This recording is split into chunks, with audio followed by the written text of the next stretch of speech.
the 20th century, his role has been more impactful than of any other.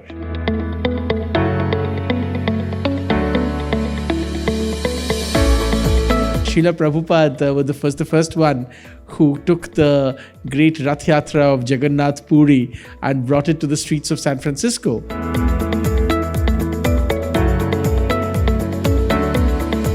He achieved all this in 10 years, as Hindola said, writing 70 books. How is this possible?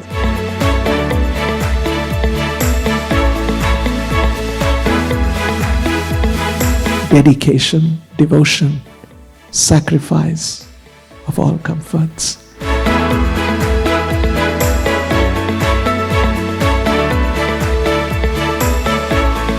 He was at the cutting edge of the dissemination of Hindu spiritual ideas, Indian spiritual values.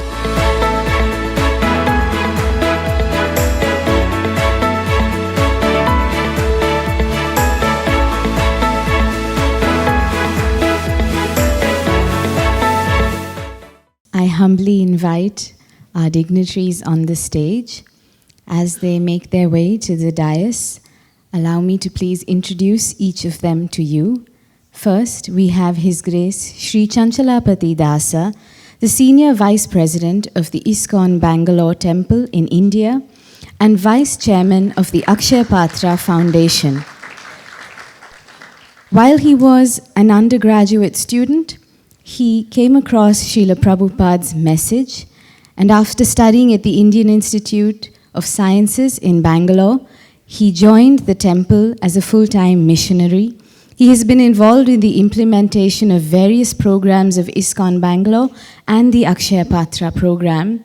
He was also involved in the story research, script direction, and creative design of the 13-episode 3D animated TV series Little Krishna, which became a primetime show in Nickelodeon. Thank you so much for being with us today. Next, we have with us Dr. Gautam Sen, writer and academician. Dr.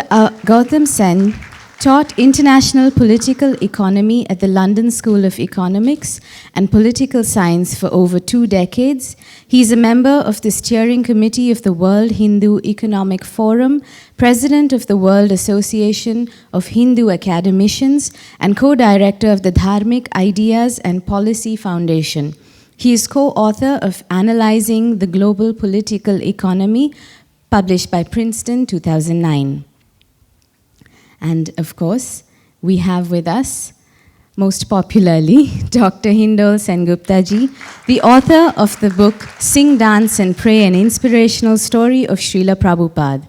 Dr. Hindol Sengupta is a multiple award-winning author of 10 books. He has been a Chevening Scholar at Oxford, a Knights Bagot Fellow at Columbia University, and has a doctorate in international relations from the Geneva School of Diplomacy. He has been a World Economic Forum Young Global Leader.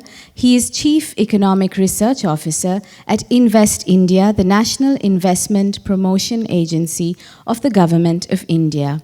We're delighted to have you all here with us today. Hare Krishna. We have had some amazing volunteers work with us over the last 2 days. Various individuals from Leicester, Birmingham, and of course here at Stanmore. The 3 sevaks from Swaminarayan Mandir community.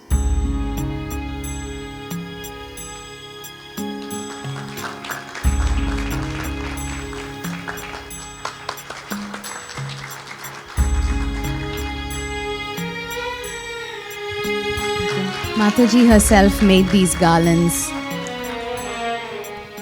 All right, and to dive right into the book itself, Sing, Dance and Pray, the inspirational story of Srila Prabhupada, authored by Dr. Hindol Sengupta. I request the speakers to kindly take the discussion forward from here. Namaste, Hare Krishna.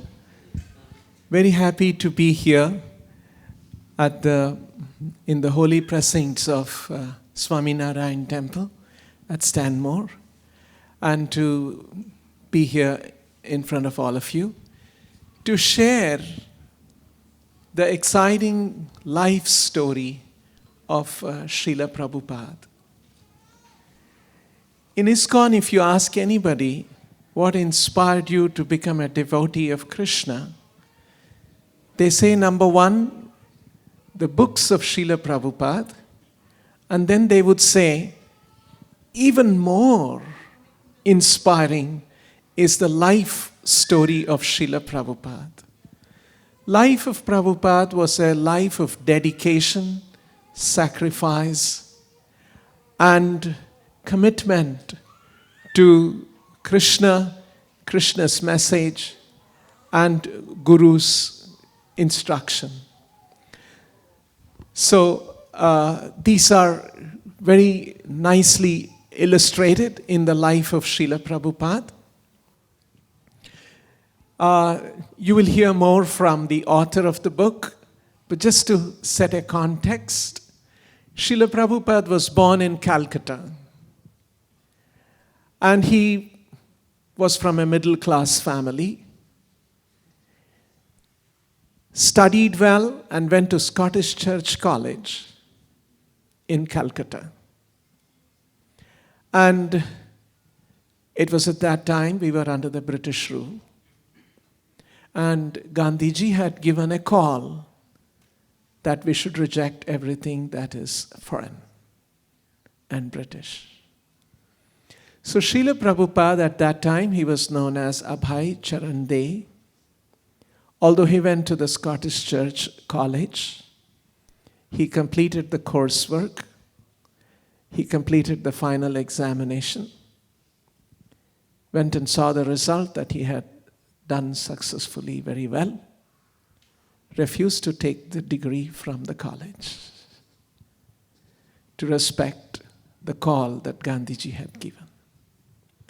And himself had started donning khadi dress as a mark of his involvement and engagement with the freedom movement of our country. And he had a friend from his college days as a young man. His friend urged him, I want you to come and see a sadhu. And Abhay Charan De said, no, sorry, I don't have much appreciation for the sadhus in our country. It's very sad, our profession has not so very good reputation. But this friend kept insisting that I have met one particular sadhu who is very special. You must come and see him. And one evening when they were walking on the streets in Calcutta at the Ultadanga street, his friend suddenly sprang a surprise. We are right here in front of this ashram, in front of this mutt. I want you to come and see this sadhu. So Abhay Charan, they had no option, and he agreed to go to the mutt. It was a Gaudiya mutt. And they went up the stairs to the terrace. And on the terrace, the sadhu was sitting, cross-legged, and he had a big book in front of him. He wore bifocals, and he spoke very fluent Victorian English. And here and there, a little bit of Bengali, and also quoted from Sanskrit verses from the Shastras.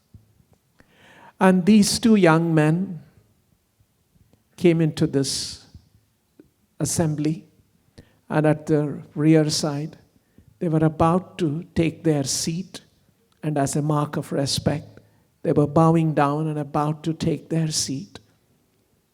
The sadhu looked at them and said, young men like you should spread the message of Bhagavad Gita and Krishna all over the world. Abhay Charan De was taken aback. This sadhu hardly knows me, and he is telling me that I should do this. And so he just sat down and heard, and there was some discussion for some time. And then the sadhu asked, any of you have any questions? And Abhay Charan De put up his hand and said, you said that we should spread the message of Krishna all over the world. But who will listen to our message? Today we are a slave country. We are ruled by foreign powers. So the most important thing is that we get freedom. And the sadhu replied, these, in the history of humanity, so many dynasties and conquests have come and gone. This is part of material world. But the message of Krishna, the message of Bhagavad Gita, addresses some of the very fundamental issues of humanity. About birth here, about disease, about old age, and finally there is death.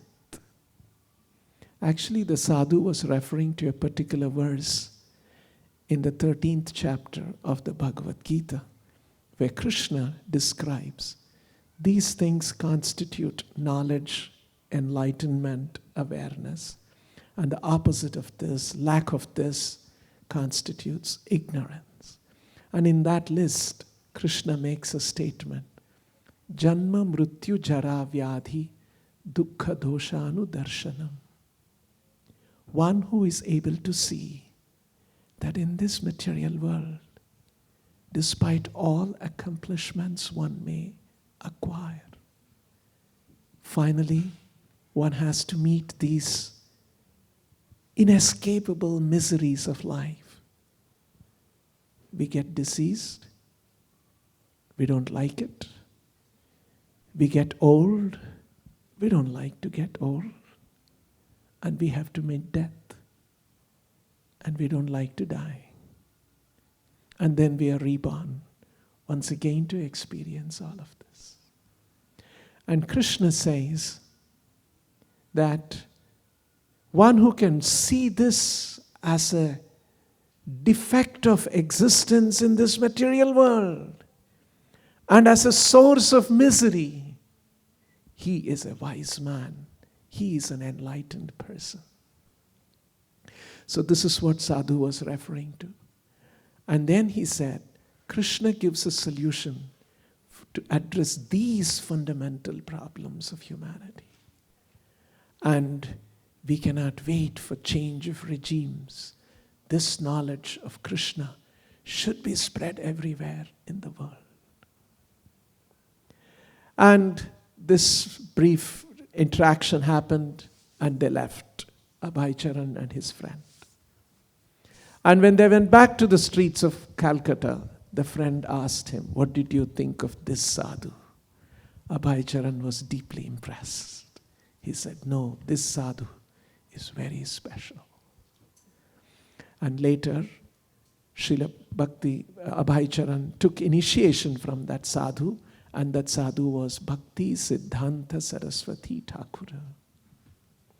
He was coming in the lineage of Sri Chaitanya Mahaprabhu. Abhay Charan, once again, was at that time, he was a married person. He had children, he had business, and business took him to different parts, from Calcutta to Allahabad, to Bombay, to Delhi, and other places. And much later, once again Abhay Charan, now he was Abhay Charanaravinda Das, as a disciple of Bhakti Siddhanta Saraswati. He wrote to his guru a letter from Bombay. He was on a business visit to Bombay. And in that letter he wrote to his guru, you have so many disciples in your matha, sannyasis, brahmacharis. I'm a grihastha, businessman, family man. I'm not able to serve you directly. Is there any seva that I can do for you? And his guru wrote to him a reply and said, "You must spread the message of Krishna, bhakti, all over the world." It was a repetition of the same message. And about 13 days later, his guru, Bhakti Siddhanta Saraswati Thakur, left this world. Abhay Charanaravinda Das, at that time Prabhupada was known as, he took the words of his guru very seriously. It is said in one of the Upanishads, Shvetashvatara Upanishad, Yasya deva para bhaktir yatha deva tatha guru tasyaita katitah hyarthaha prakashante mahatmanaha. This is the last verse of the Upanishad, and it says, the true meaning and import of this Upanishad can be understood only by those Mahatmas, great souls, prakashante mahatmanaha, to those who have parabhakti to the Lord, and similar parabhakti to one's own spiritual master. Yasya deva parabhaktir tatha deva, yasya deva parabhaktir yatha deve tatha guru tasyaita katitah hyartaha prakashante mahatmanaha. So Abhay Charanaravinda Das took the instruction of his guru, the very first instruction in their first meeting and the last instruction before he passed away, very seriously.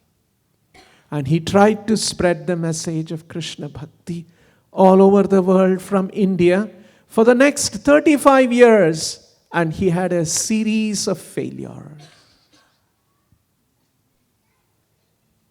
And then now, he had at some point renounced his family, and he had taken sannyas, and he had begun to live in a medieval temple in Vrindavan as a sannyasi, now known as Bhaktivedanta Swami. And now he was about 70 years of age, and he was deeply anxious that I have not fulfilled my guru's order yet.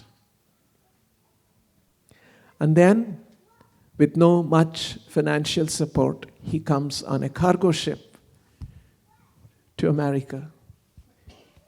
And there was one Gujarati woman in Bombay who was running a shipping company. And Bhaktivedanta Swami goes to her and asks, "Madam, can you please, you have so many ships in your company, can you please give me a free ticket to go to America?" So she was surprised to hear this kind of a request from a sadhu. And she asked, "Swamiji, at this age you have a desire to go and see America?" So Bhaktivedanta Swami said, "No, I'm not going to see America. I'm not going for sightseeing in America. My guru has ordered, and I have tried and I have failed. And before I pass away, I want to make one attempt in America." And so he came to New York after a 35-day journey in a cargo ship. And while he was on board the ship, he had 2 heart attacks. He had no money.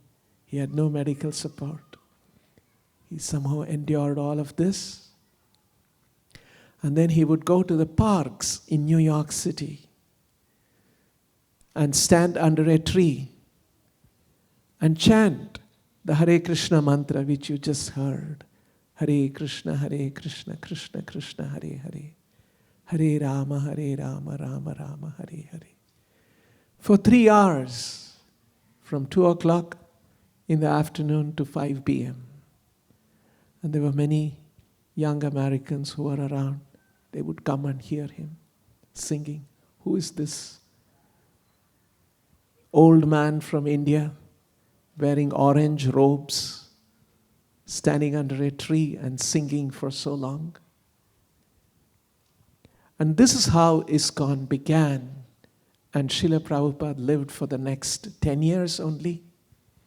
And in those 10 years, after establishing ISKCON, he traveled around the world 14 times and established 108 Krishna temples.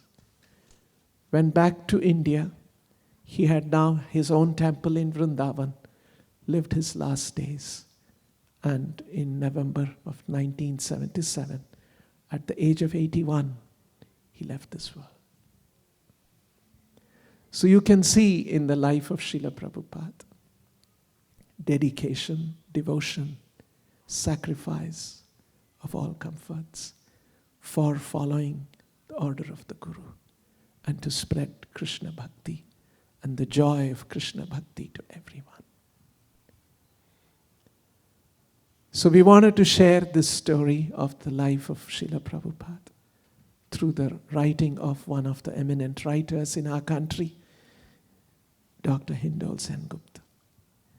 And so also we wanted to have some discussion with Dr. Gautam Sen, a very respected academician who has been here in UK for over 50 years and teaching in London School of Economics and doing many other wonderful things.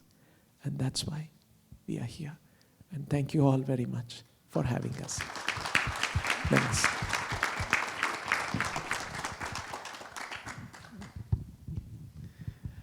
Hare Krishna. Thank you very much, Your Grace, for that wonderful summary of Srila Prabhupada's life. When I began thinking about Srila Prabhupada's life and when I began researching this book, it was quite apparent that Srila Prabhupada not only was a great spiritual teacher, which of course he was, but he was also a seminal figure in really talking about Hinduism in a particular way around the world, in promoting what we today know as global Hinduism, the spread and the propagation of Hindu ideas around the world. Now, there are a few people who are seminal in this story of global Hinduism. Swami Vivekananda springs to mind.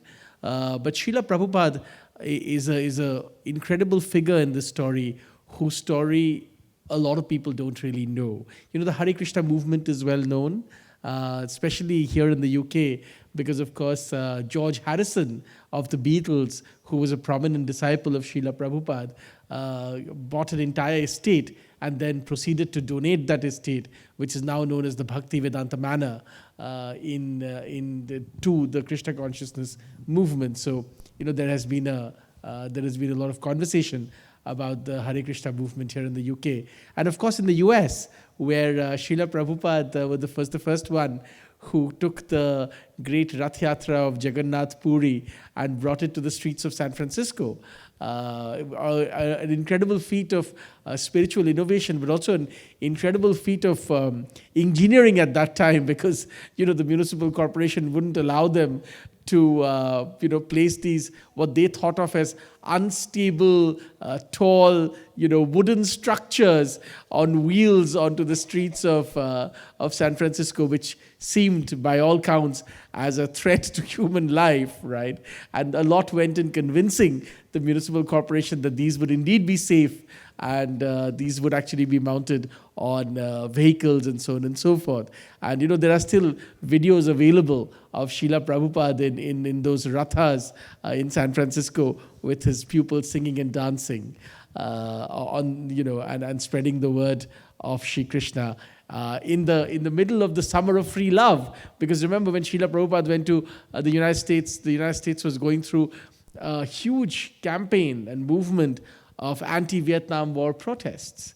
Srila Prabhupada was incredible because, I like to think of him as making a real intervention of devotional rebellion, so to speak, against, things like the war and the military-industrial complex and so on and so forth.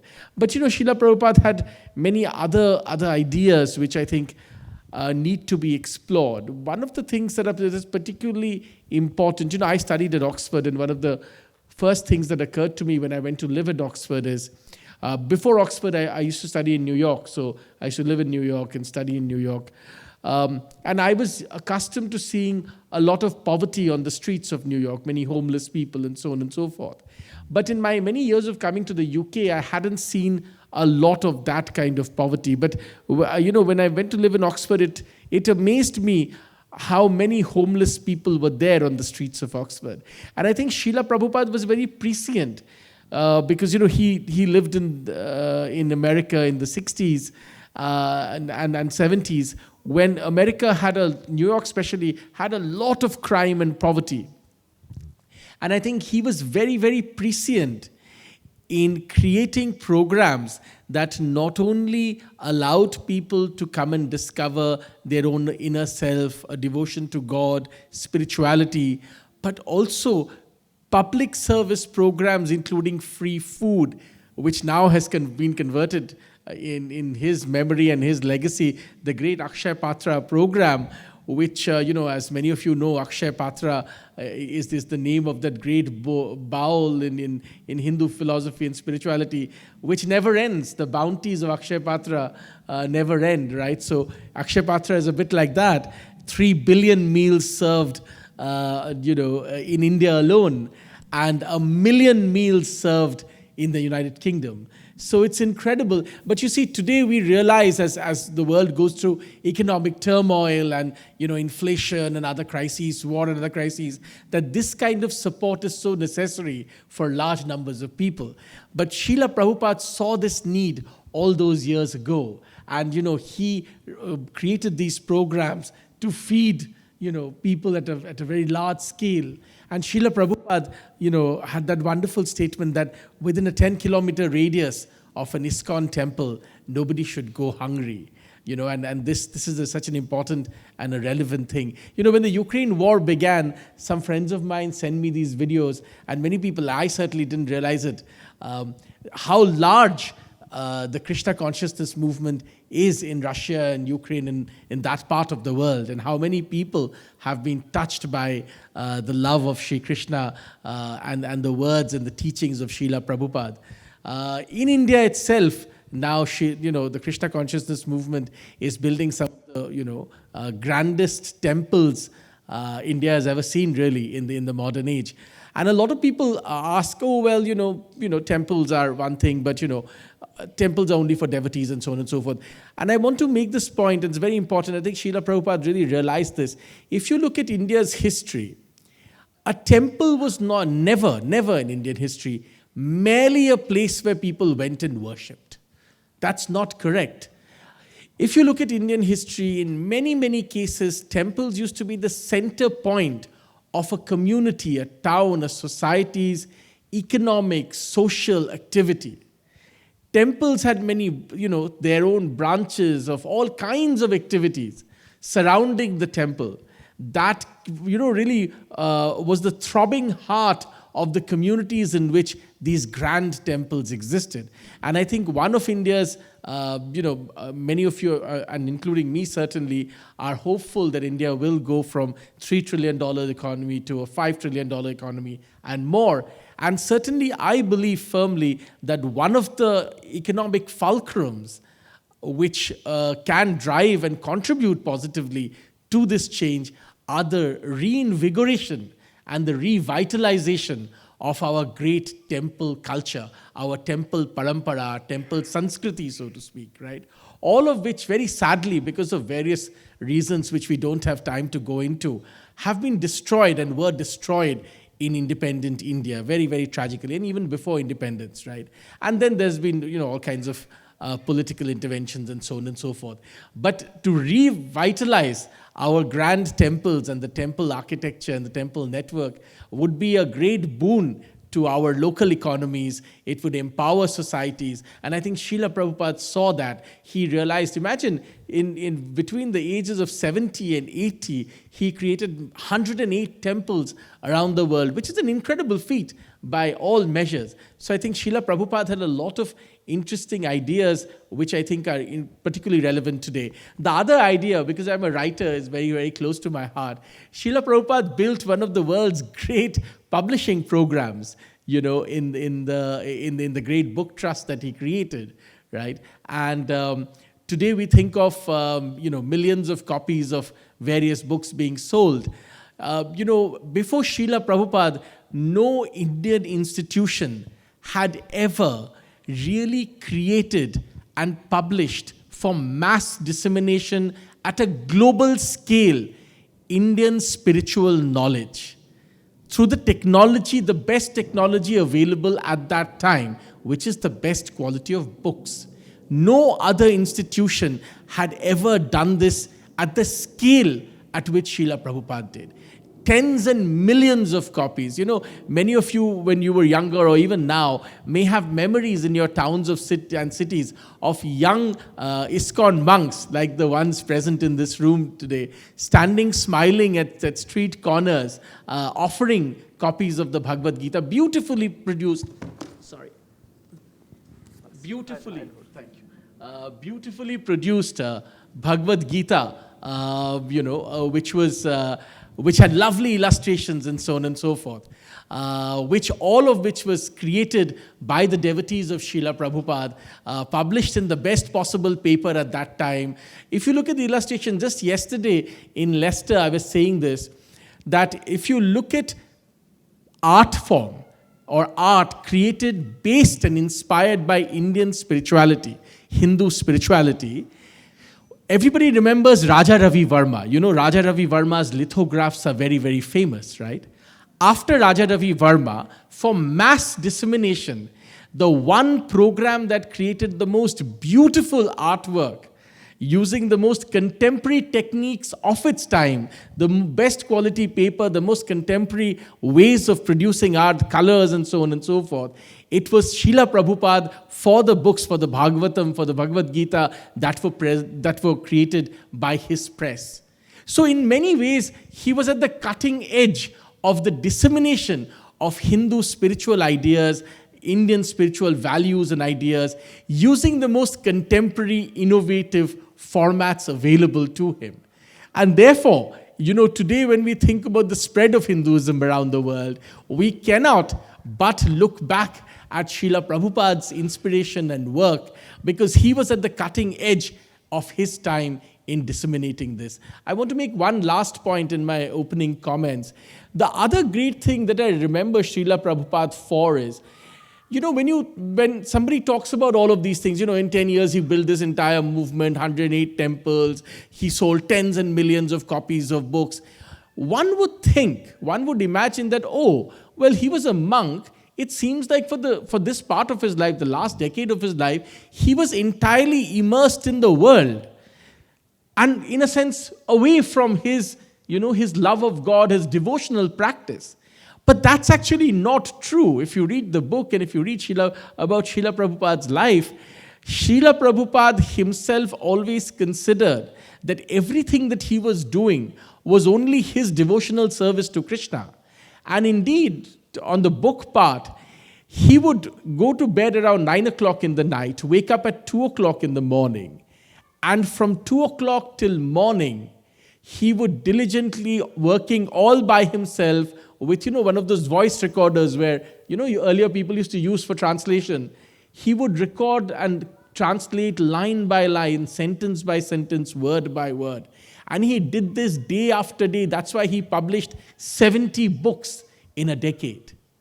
So it's an incredible feat. Imagine the man was 70 years old. Between 70 and 80, he did this. So his personal devotion and his personal austerity never wavered, in a sense, right? Even though his institution grew and became this fabulous thing, in his personal devotion, he remained the austere monk who arrived on that cargo ship where he had 2 heart attacks and arrived with only 40 rupees in his pocket in New York. So that never wavered. So these are some of the beautiful lessons and inspiring lessons, I feel. And many of you here might have your own businesses and work. Remember, the other lesson all of you can learn and all of us can learn is institution building. All of you struggle with raising capital, deploying capital, hiring people, putting them people to work, creating project management plans, ensuring that a project is delivered at the right time. Think about a 70-year-old monk who had no training in this, never went to business school, never went to Harvard, never went to Wharton, and yet being able to do this with a bunch of young hippies to begin with from New York. What must have been his skills of motivating people? When I was at Columbia Business School, we used to attend all these leadership classes, right? It was called LEAD. And this was a core part of our program where we were given examples from around the world on how leadership is done. And sadly, as is always true about India, nobody quotes any Indian examples, right? I mean, Indian examples are always missing. But I think of this as a great example of institution building. How a great institution can be created, how to motivate people to remain honest, how to, ensure that you give them the task, give them the money, and motivate them that they will remain honest with the task, honest with the monies that they have, which is vast amounts of money, and create and finish the projects at a predetermined, timely way. All of these are wonderful things and great things and not easy to achieve. I'm sure many of you would appreciate that none of this is easy to achieve. Certainly not easy to achieve if you're a 70-year-old monk from India after 2 heart attacks, right? I mean, it's certainly not easy to achieve. So that's the incredible story of Srila Prabhupada. And I think it has many, many lessons, whether you're interested in Indian spirituality, Indian history, whether you're interested in Hinduism, whether you're interested in institution building. The life of Srila Prabhupada has many, many lessons for all of us. And I hope Sing, Dance and Pray will help you discover many of those lessons. Also, finally, with some wonderful food. Srila Prabhupada himself was a great cook, and he left behind some wonderful recipes, as many of you would appreciate. That's why ISKCON's food has remained quite legendary. And if you go to London, you can stop by Soho and eat at the Govinda restaurant, and when I was at Oxford, we didn't have much money for, expensive food. So every Wednesday, we would go for delicious but cheap food at the Oxford Center for Hindu Studies, again, which is inspired by the work of Srila Prabhupada. Thank you.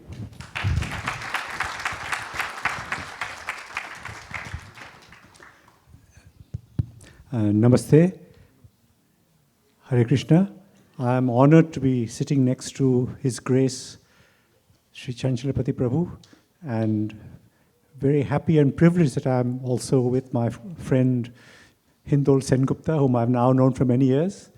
He's a little bit of a frightening character, really, because he writes books faster than you can read them. He's so extraordinarily productive, I've been telling him, slow down, I haven't finished the last one. He's hardly of an age to have written 10 books already, and some of them are not thin books. The biography of Patel is a great tome. What I will say about this book is 2 things. First of all, it's very accessible and very readable. So do get a copy and read it. It's a very human story he tells, and it was important that this truly remarkable spiritual figure's life be told from the very beginning in the way he has done. Because we all know about ISKCON. We all know the ISKCON project, Krishna worship, but we don't know the man, which is a bit odd, because he was a progenitor of something quite phenomenal. In fact, in the 20th century, his role has been more impactful than of any other. He has spread worldwide in a way which I think, as an inspired bystander rather than an insider, to have been inspired by the divine. Now, for me, the great achievement of Srila Prabhupada, particularly reading his book, and I hope this will also inspire you, is to have made the central text, our tradition, the Bhagavad Gita, available everywhere. And in the end, you don't need very much else except Bhagavad Gita. I will just hasten to add something as an academic who reads about the backdrop, is that ours was an oral tradition rather than a written one. So to hear it in your own language, Gujarati, mine Bengali, is pretty good, and also to have the text alongside. Of course, best in Sanskrit, which is why I feel, as a Hindu now, too late for me at my age, without yoga, meditation, it is very difficult to reach heights, because that is the personal training which also Srila Prabhupada through Krishna worship brought to us. So I would say, read his book, and then you may be inspired to go further. To me, the singular achievement amongst all the things, and I very much note as an academic who has taught economics, that this man had to be a great administrator to create and control this empire. And as I was learning yesterday, he took extremely detailed interest in every single aspect of the growth of the ISKCON movement. Like, have you bought the land? Did you pay too much? Did you trust this man? You shouldn't have. Now, I think some of you in business will understand this better than I can, that this is how you proceed. So he had this combination, which tells me something else. The sacred and the secular often go together. And perhaps it's only for us, a few of us, like His Grace, where the sacred completely overwhelms and overtakes every aspect. But I think they also depend on the secular people, as we had from help us to promote the project. As I was reading Hindul's wonderful biography, I was reminded that of all the things that I learned, the singular achievement of Srila Prabhupada is the one which is deep in our tradition, which is the central message of our tradition of not just a common humanity, but a common existence of all life forms. This is what he preached against nation, creed. I do not like the word caste because it's an imported term, but even that, all of the differences melt in this common worship of Krishna, which makes you human. This is a great achievement because we are living and have been living in the past in a world riven, within India especially, even today, by parochial and sectarian division. And this is what Srila Prabhupada's preaching of Krishna consciousness seeks to overcome. In a way, this is a prerequisite for achieving most other things, that we recognize our common humanity through the worship of Krishna. That anybody can understand, and I think it has attracted many people from abroad who were a little bit lost, if I may dare say so, by many other faiths prefaced on injunction of do this, do not do this. Whereas this way of looking that Srila Prabhupada propagated was to liberate one's soul. And through that, to discover the common humanity and, in fact, our affinity to all life forms. This, to me, is a big deal. The other thing which occurs to me, again, as a historian, that we as a civilization are very old. We all know that. We keep talking about fact. In fact, now we don't know how old we are. It is so old now, some people are saying the evidence is 40,000 years. We don't know. Because modern science is able to uncover this kind of thing. We have been through endless cycles of destruction and violence, desecrations, and it keeps renewing itself. This truly is divine. We have renewed ourselves again and again, whether it's Sri Chaitanya Mahaprabhu, before that Adi Shankaracharya, after him Madhava. We have renewed ourselves, and Srila Prabhupada belongs to this great tradition of constant renewal of who we are. And this message that is so important. We should all be so grateful that our ancestors, through the help of these great sages, were able to pass this on to us. Sitting here in Stanmore, that we belong to an incredible tradition. And that is why I'm deeply grateful to Srila Prabhupada. The other thing which ought not to be missed, though it has been mentioned by both the previous speakers, it is very central. Akshaya Patra, if I may put it in a colloquial way, is a big deal. Even Vivekananda said, it is a crime to teach religion to a hungry man. So while there are hungry people, we cannot make progress. And as somebody who has had the privilege of eating Akshaya Patra food, I can tell you, it's tastier than any restaurant food you could want to have. It is superb, even in the Watford kitchen. And let me, as an aside, tell you something which echoes Srila Prabhupada's great skill as a chef. It seems some of the great people are all good chefs. There's a wonderful Hindu philosopher in New York, alive and well, Arindam Chakrabarti, has given wonderful talks on YouTube. He's a first-class cook. Before he came, he was a cook in the ashram. He was a monk. And then he came to Oxford to do a doctorate with two of the greatest philosophers of Britain in the 20th century. He did a doctorate, then he went to teach in Hawaii, and now he's in New York. But he's a first-class cook. The other thing you may not know, great minds apparently are good chefs. Abhijit Banerjee, the last economics Nobel laureate, his wife says, I never eat the same food while he's at home any day. He's such a good cook. So it seems to be there's a connection between this skill and spiritual greatness. I think, will survive as a faith because of people like Srila Prabhupada, because of the fact that he has inspired such a movement coming from nothing. And that I've been feeling and saying is nothing short of divine intervention. How can you at the age of 69, 70 start, and in a decade, build, quote unquote, an empire to propagate the study of the Gita and the love of Krishna, which is the medium, and the chanting, which is also a very essential part to access your inner self. And he achieved all this in 10 years, as Hindola said, writing 70 books. How is this possible? I think it's only possible because there is some power out there. I think this power is stalking Mr. Sengupta too. So he's got to slow down in his writing. I'm very glad that you're all here.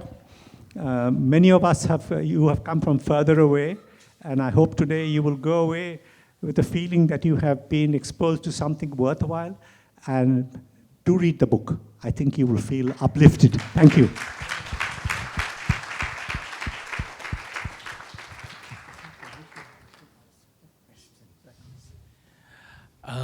We just want to make this a little more interactive, ladies and gentlemen, so perhaps people could ask any questions that they may have, and we will try to, answer.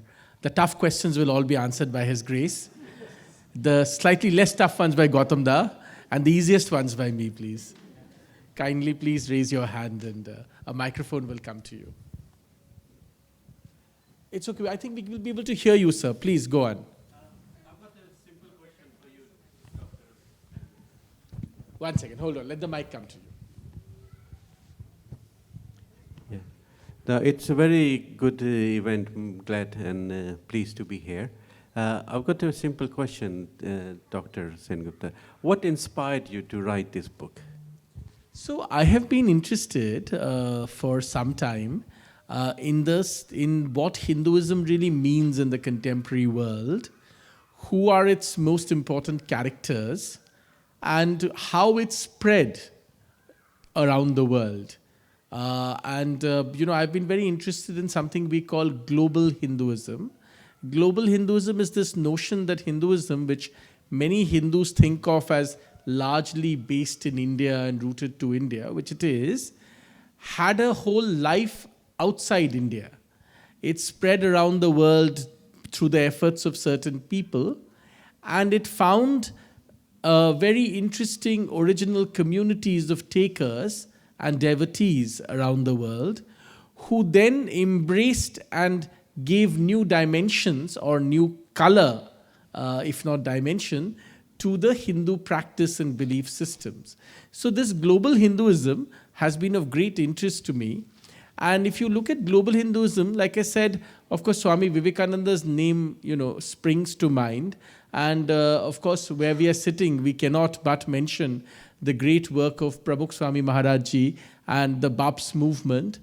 But if you look at global Hinduism, it is impossible to deny that one of the most incredible footprints, as it were, was that of Srila Prabhupada and the Krishna consciousness movement, or ISKCON as we know it.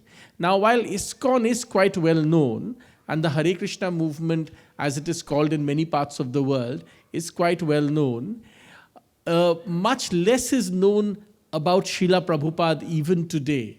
Many people who may know ISKCON or the Krishna consciousness movement, in fact, will not be able to tell you much about Srila Prabhupada, even if they have heard the name. So not much is known about him. And there was certainly, I felt, a certain lacuna. Now, this lacuna doesn't exist because Srila Prabhupada has not been written about. In fact, he has been written about voluminously by monks of the ISKCON movement. Lots of books and treatises and monographs have been written by monks from within ISKCON.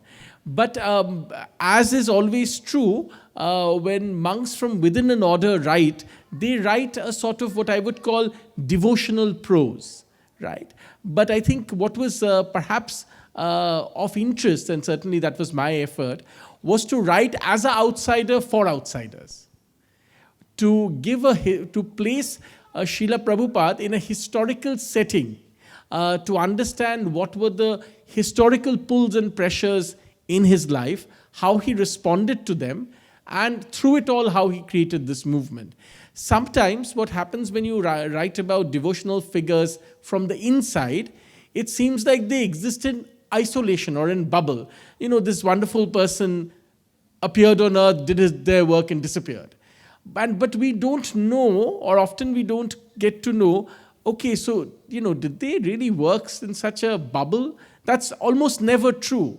They are as much part of the world as any of us, and therefore, even though they are, of course, at a higher, plane of being, they need to interact with the world, engage with the world to do their work. And that perspective is very necessary for us to fully appreciate what they achieved. Like, for instance, in Srila Prabhupada's story, one of the things I've heard again and again, including today, is many people, beginning with my father, say that, wow, this man did all these things at a time when most people retire. In fact, it's post-retirement, right? Usually people, from jobs retire around 60. This was a good decade later that he really took off and built this entire thing. Very few people have that kind of energy, that determination to build a whole new thing at that age, right? So, but all of this context is not really available sometimes if it's just a devotional text from the inside. So therefore, since I am clearly from the outside, the effort was to give a broader perspective. Thank you.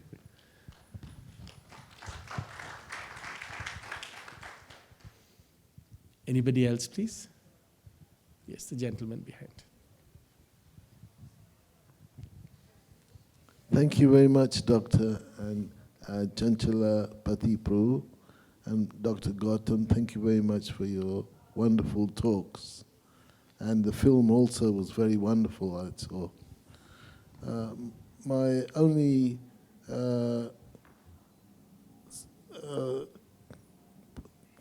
comment that I'd like to suggest is that Srila Prabhupada often commented that the word Hindu is something that came from some foreign invaders. And it's only about 700 years old. When they couldn't, when they crossed the river Sindhu, they couldn't pronounce the S, and so they pronounced it, instead of Sindhu, Hindu. And so the word itself is only about 700 years old. And so actual word Srila Prabhupada would use is Vedic or Varnashrama. So that's my only comment. If you can comment on that, that'd be very interesting. No, so, look, of course, and especially these days, all, people say one should use Indic instead or Vedic instead and so on and so forth. All this is fine. But look, at the end of the day, nomenclature, one of the first, priorities of nomenclature is to reach out to a widest possible people so that they quickly understand what you're talking about. And sure, that the word Hindu, came about when the Persians could not, use a certain letter, and therefore they used to use, call it, call Sindhu as Hindu. All of this is, well known. These are all historical facts, and they've been debated and, considered again and again. And like I said, today, therefore, a lot of people say Kadukse, Indic. I have no objection to any of this. My purpose is to, ensure that the core message reaches the widest possible people around the world, And whatever nomenclature works, I fundamentally have no objection to it. Sure. I am very sympathetic to your sentiment, and exactly for the reasons you gave. But, as my dear friend and guru, Swami Vivekananda, always says, we are stuck with this label. That's what he's saying. We are stuck with this label, however it came about. But what I have concluded is that, the word Hindu is like a big filing cabinet, which contains many sampradayas. And all of them overlap to some degree, some less. So we need to be, as the Christians say, ecumenical. We need not worry about the fact that we are all Hindu, because what's in a filing cabinet? We are all part of the Indic soil of some which differ more, and we ought not to feel divided, as we are often now becoming. Some of the sampradayas have revolted against all the others, but this is, not part of who we are. This is our great strength, that we have freedom to agree, disagree, diverge, but we come back. There are certain central things, of which, of course, the Vedas and the Bhagavad Gita remain. But that is true for all of them, whether they even know it or not. But I sympathize with what you said, but I fear this is what we are going to have to live with. Thank you. And also one very small sort of additional caveat point.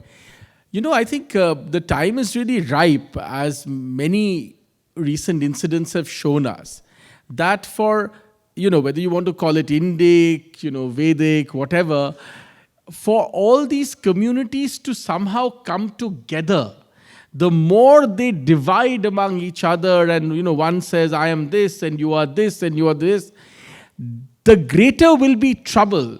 Please remember, even in our neighborhood, the attacks we have seen, the problem is, if we divide like this, one day an attack on one, the others say, oh, no, but I am not, this is, this nomenclature doesn't fit me, so therefore I don't have to do anything about it.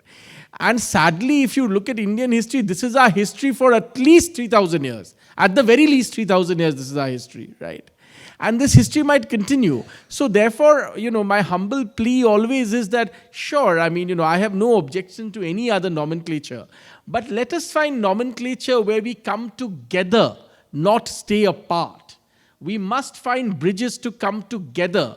Whatever your belief system, as long as you're part of, as Gautam Da was saying, part of the great, Indian civilization, part of the great spirituality that came from our soil, whatever your nomenclature, find pathways to let's join hands together and be together rather than stay apart. That's very important. We must come together. That's my humble plea. We must find ways, means, nomenclature to come together. There's a very famous, I don't want to name him, but a very famous, very influential and powerful business person. In my earlier life, so to speak, I used to be a business journalist, who once told me, देखो हमारे देश में ना जोरो तोरो नहीं, हमारे देश में हमेशा लोग तोड़ने की कोशिश करते हैं कि मैं तो ये हूँ. You look at even our states and languages. The Bengalis don't like the Punjabis don't like somebody else doesn't like somebody else. All of this means we are perpetually divided. And I want to make a very small point, which I used to make with my earlier books. You see, when I wrote my book on Sardar Patel, the Gujaratis told me, but you're not Gujarati. How you wrote book on Patel? When I wrote my book on Guru Gobind Singh, then the Punjabis told me, but you're not Punjabi. How you wrote about Guru Gobind Singh? Right? So, you see, only when I wrote about Vivekananda, they said, you're Bengali, so therefore, this is fine. Right? And then when I wrote about Srila Prabhupada, somebody even told me, you're writing first about all the Bengalis, leaving aside the others. You see, this is the way we think. But think about it, ladies and gentlemen. This is my humble plea to you. Think about it. Our country was very sadly broken up during independence. And I don't want to go into that history. All of you know that history. But what happened through that process in our nefarious political process, is that while dividing the land, we also divided our heroes. So Tagore became mine. मैं बंगाली हूँ, so Rabindranath Tagore is mine. How dare you say, you are not yours, not yours. Somebody will say, Guru Gobind Singh is mine, not yours. How dare you claim, get out, get out. Somebody will say, Sardar Patel is mine, not yours. Who are you, get out, right? So ये जो हमारा, the pantheon of heroes that constitutes nationhood and a culture and civilization, we landed up breaking even that. उसका भी हमने बंटवारा कर दिया. This is a tragedy of our civilization. ये हमारे civilization का एक मतलब death blow जिसको हम कहते हैं, that is the death blow. ऐसा हमेशा नहीं था. Tagore, when he was alive, belonged to everybody. He himself would say it. Sardar Patel didn't say, I am only the leader of Gujaratis. No.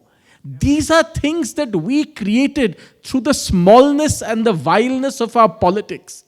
We broke not only our nation, we broke even our heroes, our icons. हमने उनका भी बंटवारा कर दिया. And that is why we are in the mess that we are in today. Please, I beg you, let's come together. They are all heroes. मैं हमेशा हर जगह कहता हूँ, I am भारतीय. पटेल भी मेरा, टैगोर भी मेरा, गुरु गोविंद सिंह भी मेरे, शिला प्रभुपाद भी मेरे. ये सारे मेरे हैं. It belongs to each one of us. This is a heritage you will give to your children and grandchildren in totality, not divided. Thank you. Just one quick word, and Srila Prabhupada's central message is the unity not just of all the peoples of India, but all the people of the world.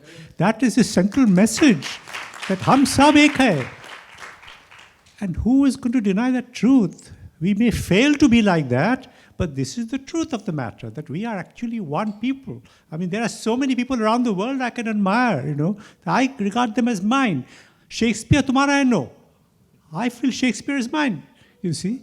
Guru Gobind Singh, I absolutely refute that it belongs only to one group. It is mine too. I am inspired by his life. Guru Nanak, I am inspired by his life. And Srila Prabhupada's key message, hum sab ek hai. And it's good to remember that sometimes, no matter how we feel in private. Hare Krishna. A wonderful talk. Thank you for inviting us here. I heard a number of times you mentioned about Prabhupada's age of 70 plus. But the main core of his message was about the soul. Because the Gita is all about soul. It's the body is slain, but the soul is never slain. The soul is eternal. He's proved through his efforts that the soul is mightier than everything else. And it is that soul that we need to look at inside. We try and find who we are before we preach to others. And for me, because I follow Ramayana, Tulsidas says, Shri Guru Charan Saroj Raja Nijum Mana Mukura Sudar. With the blessings of my Guru, I'm cleaning the mirror of my mind. And what Prabhupada did, I think, was he cleaned the mirror of his mind. And the perfection that the world saw was trying to grab it. And the millions have grabbed it and are sort of sailing in that. And just another suggestion, we seem to be missing out the trick when we see people like Rishi Sunak. He should have been a messenger in this sort of book. We should try and get his message across, because power helps to spread our message. Okay. I have a question to Hindol. First of all, congratulations. It's a very much Srila Prabhupada ji, great inspirator, and his personal life is a message. His life is a message. And we wanted to hear, and especially I wanted to read it. That's why that brought me here. The one question, actually, all three of you. First of all, as a writer, from outside, you have taken a helicopter view of Prabhupada's great life.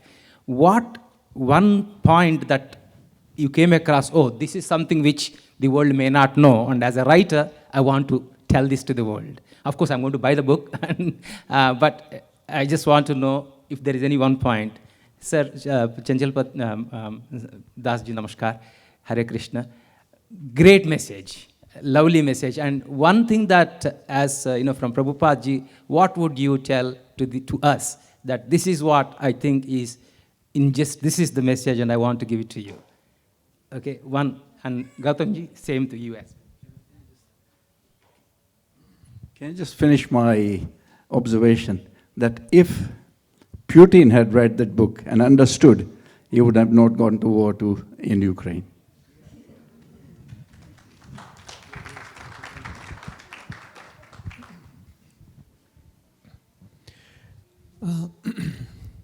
The message that Srila Prabhupada wanted to give to everyone, everywhere in the world, and that message is firmly founded on philosophical principles given in the Vedic literature. One important thing about Srila Prabhupada was that whatever he said, it was rooted in Shastra. It was rooted in the messages of the previous acharyas. Srila Prabhupada did not say that I am such an intelligent person and I figured this out. All of you, you don't know that. You hear from me and I'm telling you. Prabhupada always said, I'm representing a great sampradaya, a great tradition, a great set of corpus of knowledge, Vedic knowledge. And I'm a humble messenger. And I'm just presenting that as it is to you. And that message Srila Prabhupada often presented in different formats, in different ways was, as Krishna says in the Gita, Mamaivamsho jivaloke jivabhutas sanatana manashashtandriyani prakritisthani karshati. Srila Prabhupada explains, actually Krishna uses a very interesting, points out a dichotomy in this verse. It's like saying, there is one man who is the son of the richest, most influential, powerful person in our country, and he is struggling in this world for his very basic requirements. You would think that, hey, what's wrong? You're saying he's the son of the richest, most powerful, influential person. Why should he be suffering? In fact, Krishna says this about all of us. Krishna is saying, you are my amsha. Mamaiva amsho jiva loke jiva bhutas sanatana. All of us are eternally parts and parcels of the Supreme Lord Krishna. He's the richest. He's the most influential. He's the wisest. He's the most powerful. And we are his amsha. And we are prakritisthani. We are stuck in this material world with the five senses and the mind. And karshati. And dragging our feet and struggling. Looking for happiness in different things.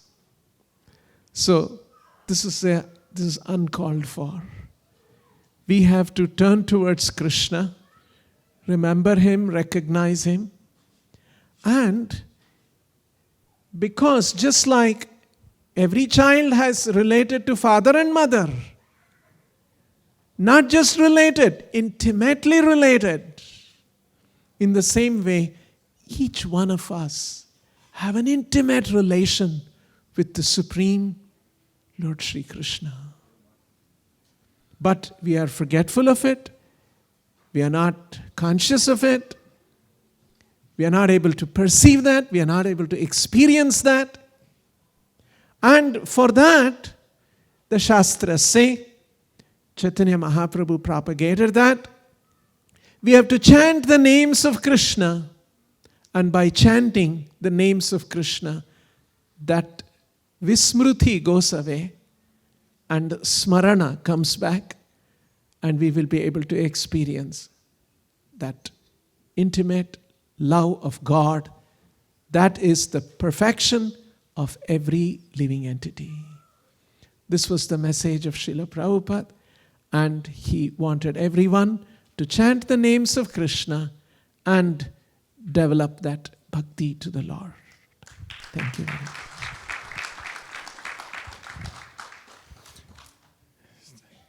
I want to just add that one of the messages that I thought was really interesting is, you see, my book also not just talks about Srila Prabhupada after he becomes Srila Prabhupada, but also when he's Abhay Charan De. And often we forget that, even from what seems like a normal life, so to speak, devotion to the divine and, being rooted in the divine can be achieved through a lifetime. And I think that was definitely in my book I wanted to focus a little bit about, so that, there's a realization that, Srila Prabhupada actually was a contemporary of Subhash Chandra Bose at Scottish Church College. He was influenced by Gandhiji and never accepted his graduation certificate because Gandhiji said, whatever comes from the British, you give away, clothes. And Srila Prabhupada said, clothes and all I've already given away. What to give away now? So I won't accept my degree. Right? So he was a very, serious, devotee, as it were, of the nationalist movement and wanted India's freedom.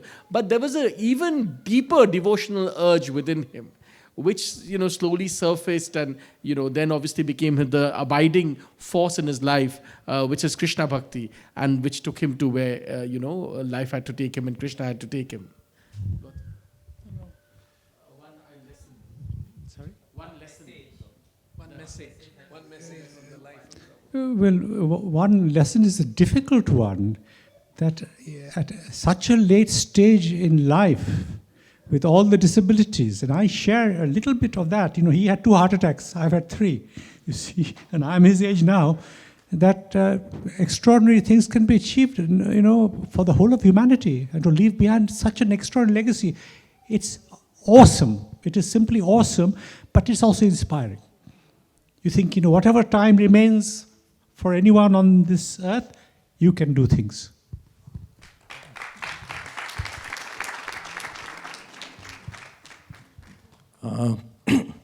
Namaste. Just a simple question from a simple man. How did you choose the title? Pray, I can understand. Sing, I'm not good at all. What about dance? Well, I mean, anybody who knows the Krishna consciousness movement would have encountered singing and dancing monks. Even if you go today outside the London Temple in Soho, you will often see bands and groups of singing and dancing monks. So, that sing and dance comes from there. Pray, of course, is obvious. How did that come about? Well, we just took from what we saw in the Krishna consciousness movement. One of the most enduring legacies of Krishna, if you see any of the videos of Srila Prabhupada, it's full of all these, singing and dancing monks. And this, of course, is the legacy of Chaitanya Mahaprabhu. Chaitanya Mahaprabhu led bands of, dancing and singing monks through the streets of Bengal. So, that legacy of the Gaudiya Vaishnavite monks and parampara, flowed into Srila Prabhupada and into his movement too. So therefore, sing, dance and pray came from there. The gentleman here was first, ma'am, and if we could. In researching and writing this book, what spiritual impact did you imbibe, if any, and does that come through in the book? So, number one, I have been writing about Hinduism for a while. Number two, if you ask me what were the definitive changes in my life, which is a valuable question. One, of course, is that I now chant, and that has brought great value in my life. I was saying only yesterday at Birmingham that the course of writing this book and publishing this book, my family went through some very, very difficult medical issues with my father and so on and so forth. And I think writing this book, discovering chanting through the process of this book has given me given me the opportunity to hold the steady hand of Lord Krishna as one goes through trials and tribulations in one's life. Well, I'm clutching onto his hand, He's holding your hand. Yeah. Go on, ma'am. Yeah. So, related to the previous question, so the name came first in your mind and then you wrote the book, or after completing the book, you thought what should be the name of the book? So, what was your intention? No, I think we were thinking about the name. I began writing the book and conceptualizing the book, and simultaneously we came up with the name, which was in the earlier part, before the book got finished.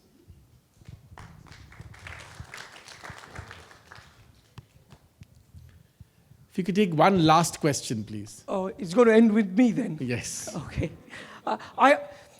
You hear a lot of these narratives in America of cow, caste, a curry. How did he face those, and how did he deal with these narratives? So when he was participating in his movement and building his movement in America, there were obviously racial prejudices and so on and so forth. But I think Srila Prabhupada, one great thing about the Krishna consciousness movement was, it wasn't, apart from Srila Prabhupada himself, it wasn't a movement that had supplanted itself on American soil. Because remember, all his devotees, they were all Americans. They were not people from outside. So I think that really helped counter a lot of what could have easily been local prejudice, because after all, these were all locals. Apart from Prabhupada himself, all these young men and women were locals. They were Americans, they were from other countries and so on and so forth, but many of them were Americans. Obviously, there are people who, Hinduism has always countered things like that. But I think more or less Srila Prabhupada was able to rise his movement above, those baseline accusations or, comments. And I think, like I said, having a lot of American devotees and, non-Indian devotees certainly would have helped in the process. See, I always saw him as like a Kshatriya. He actually went there like a warrior and started propagating concepts which they had never even heard of. And, that's the Kshatriya spirit which we need to revive. Yeah. Well, I don't know. I mean, I see where you're coming from, but I don't know whether that's entirely 100% accurate. Because, see, for instance, the Beatles, they were already looking towards Indian spirituality before they met the Krishna consciousness movement, right? And, some others certainly were looking towards India. They hadn't zeroed in on something specific. But, with the Krishna consciousness movement, they really found a natural home which attracted them. Yeah. And before that, there were great Americans who were deeply entranced.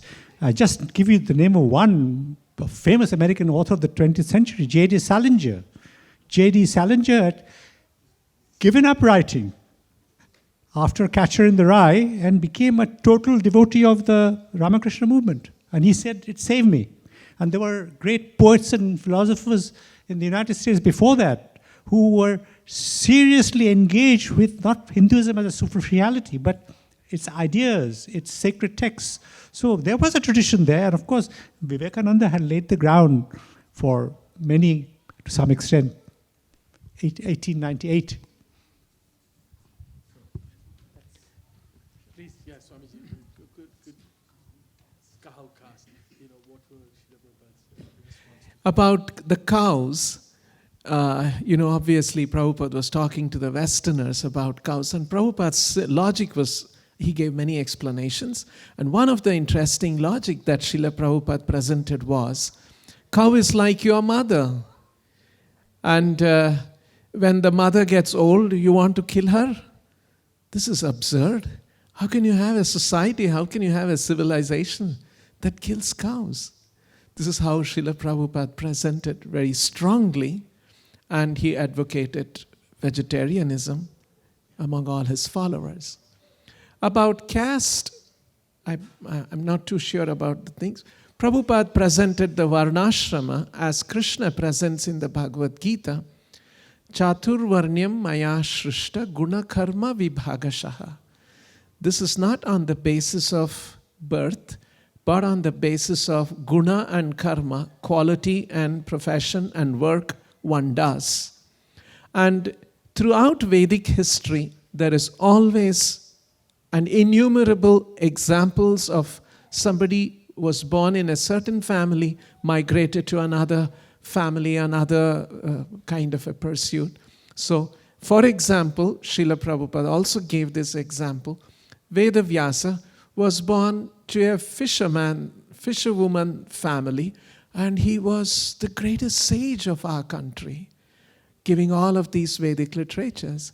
And so also is Valmiki, who gave the Ramayana and described the pastimes of Lord Ramachandra. Valmiki was also not in a strict sense from a Brahmana family or something like that, but he is considered one of the greatest sages of our country. And third was, you said? Curry. It's a great prasadam. And Srila Prabhupada presented Indian cuisine to the whole world. And of course, Prabhupada was not stuck to just Indian cuisine. He said it has to be vegetarian. It has to be free from onion and garlic. And more than anything, it has to be cooked with devotion and offered with devotion to Lord Krishna as prasadam. And Srila Prabhupada, because he had one small anecdote I wanted to share with all of you. Prabhupada had so many disciples, and they were largely Westerners, Americans, Europeans, Australians. And some of those women disciples they had now become influenced by Srila Prabhupada, and they were vegetarians, and they knew cooking, and they offered Srila Prabhupada, shall we cook some Western food for you? And Prabhupada didn't want to say no to them, and they were, out of affection, and so on different days they cooked Italian, Mexican, American, various things like that. And Prabhupada used to take a little bit of it, and after 4 or 5 days, he said, "Thank you very much, give me rice, dal, sabji." So that's about curry, about prasadam. Well, on caste, now who do we all look up to today in contemporary India? He's our Prime Minister, Narendra Modi, right? And his critics has denounced him as niche. So he is the one we most revere in contemporary India. So this business of caste also. And as for food, all the science is saying only vegetarian diets will survive. The rest will go. So Gujaratis will be ahead of us, and some Tamils. And we Bengalis and all will have some problems.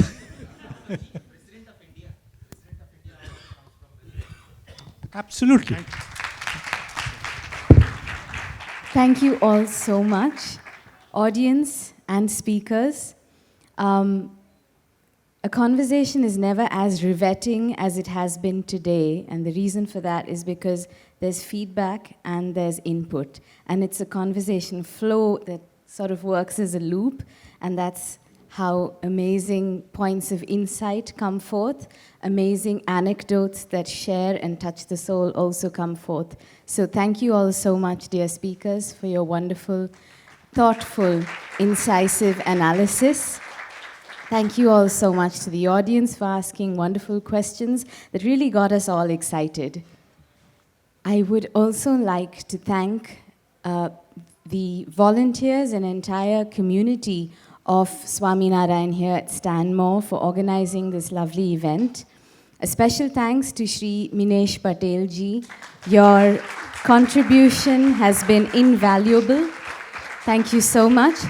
And also Shri Minesh ji, of course, is inspiring a lot of young sevaks to think about living a life of service and not just think about 1 or 2 things, but think from a service perspective. So I would like to ask Shri Sachin Patel and Om Sharma to kindly receive a small token of gratitude from ISKCON Bangalore Temple.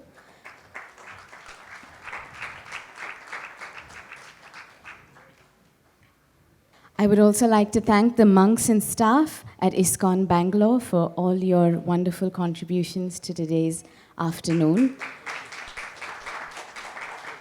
I believe Shri Minesh ji would like to say a few words. Jai Swaminarayan, Jai Sri Krishna, Hare Krishna, and Namaste to everyone. I'm a man of few words, so I'm going to keep it very quick. I'd like to thank Hindol ji for coming and spending some time with us. And I know it's been a hard journey going all over England.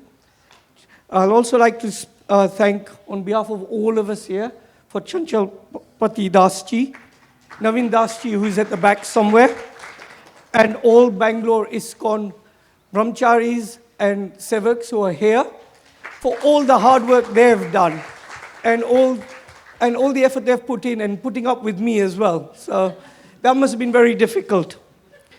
Obviously, I'd like to thank two of my inspirers.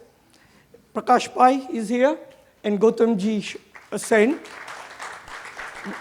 They inspire me a lot, and they encourage me a lot to search and ask questions of myself, and to find paths or different ways of looking at our traditions. And this is what this is really about. And once we start debating amongst ourselves, we may see different things about ourselves. Obviously, the Swaminarayan Mandir, which Mataji has already thanked. The Jesham builders, who have also kindly helped us with the food, etc. My brother Ritesh Pai, I think you just met him at the beginning, for providing one of the smallest seva but most important seva, pani. In Dharmic tradition, pani is very important.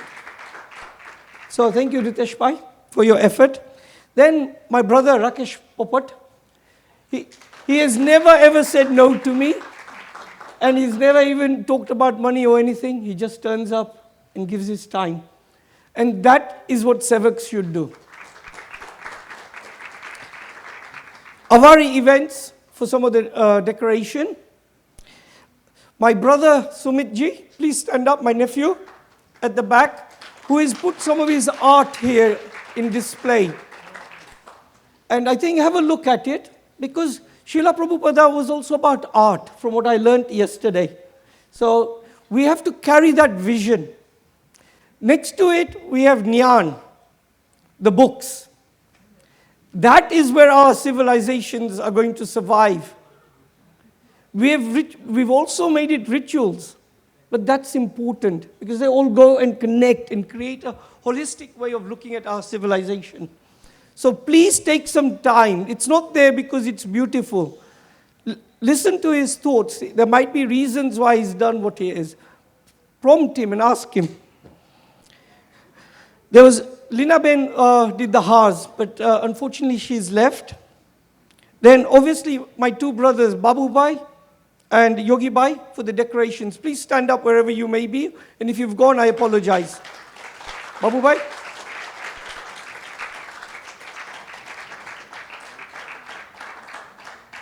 One thing Hindolji talked about unity or whatever you want to call it, everything belongs to us.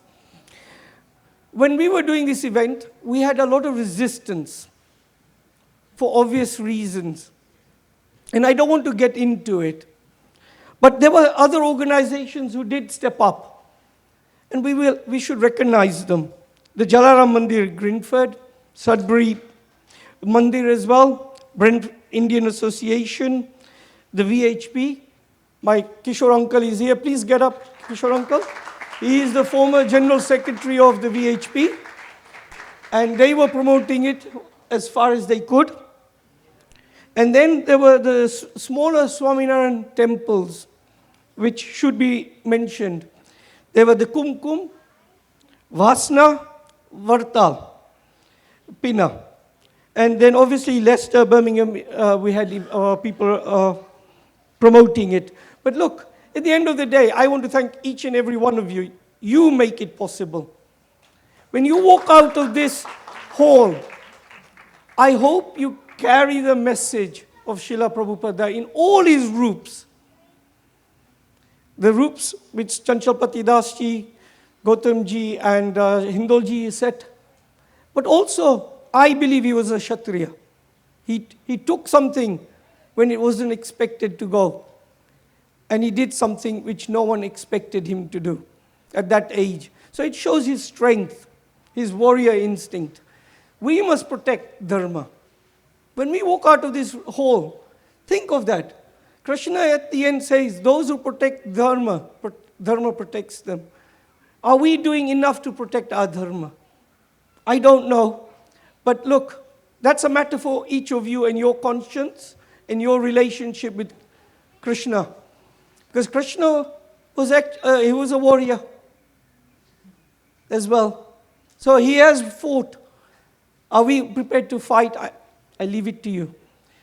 Thank you. Thank you so much, Sri Mineshji. Thank you all once again.